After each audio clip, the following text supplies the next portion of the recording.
Praise the Lord. Dodo for nyame show bebre. Ema okwa abade ba oti ase senjumedie so. Ma ye mompaye. Yeda wase odomfo ani mobrohumfo eja se. Awurade waye na adom ahwe yen so abo ye ho ban. Ama awurade ya yen anope wa ma ya hoɔden a yetimi e de asɔre nkunimdie mu. Asedan ka udin konkron no. Onyame on konkron ye bo mpa so be fa wakwan. Na wedi wo hene ahye odi anuonyam ewo Jesus Christ di mu ene abompa ye hallelujah. Oda for me ma wakwa ababio ma de about ya senjumedie so na ya fa ya kenkan sam no efi enyom oha ne dunkron ne nchichemu oha eduonunkron yede kosi oha eduasamiensa Psalm 119 the verses 129 to 133.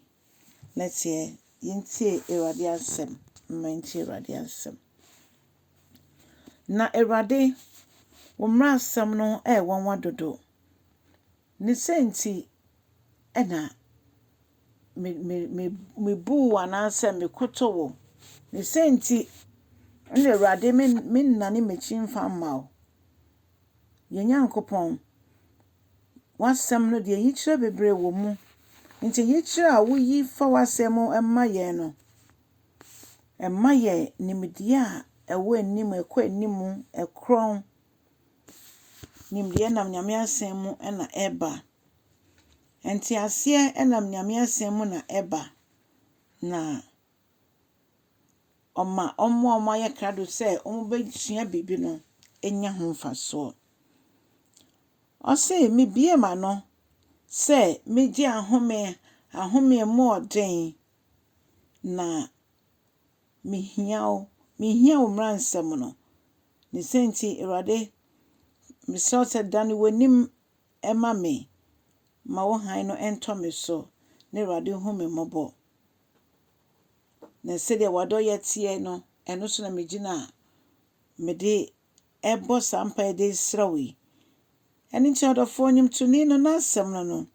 Nyankopɔn endane ne ho mmra mehwe ye especially ehwe se de wiase ekika kwa agi nyame dane no ho ebehwe ye se de oye ne daa no mpaebo tiefo tie ye mpaebo na oye e de hye ne ho anuonyam no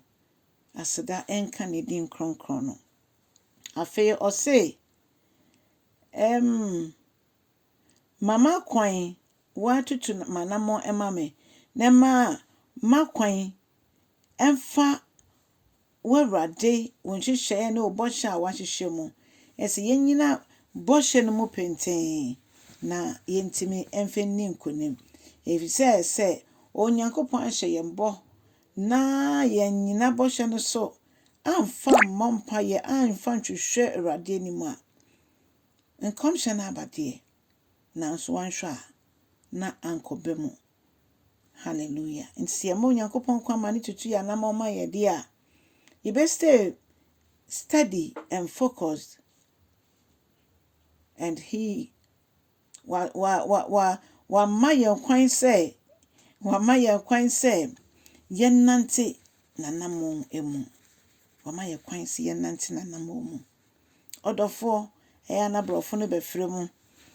na befa ne saa enti Onyankopɔn betutu ya na ma aman wa bra yetena ne bɔhye mu eno nti yenyina pintin sɛ yenko entoso enko ye bone na yemma bone endi yenso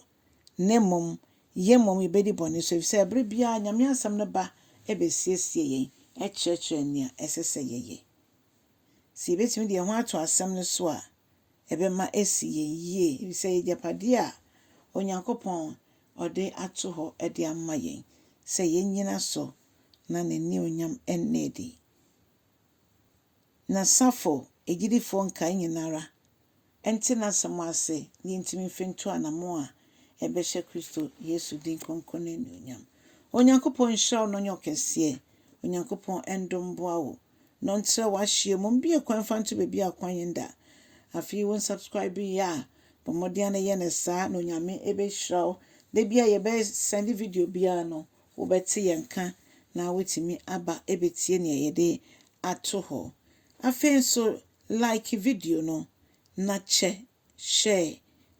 video no nso na afoforo nso enya ho mfaso onyame nya okese se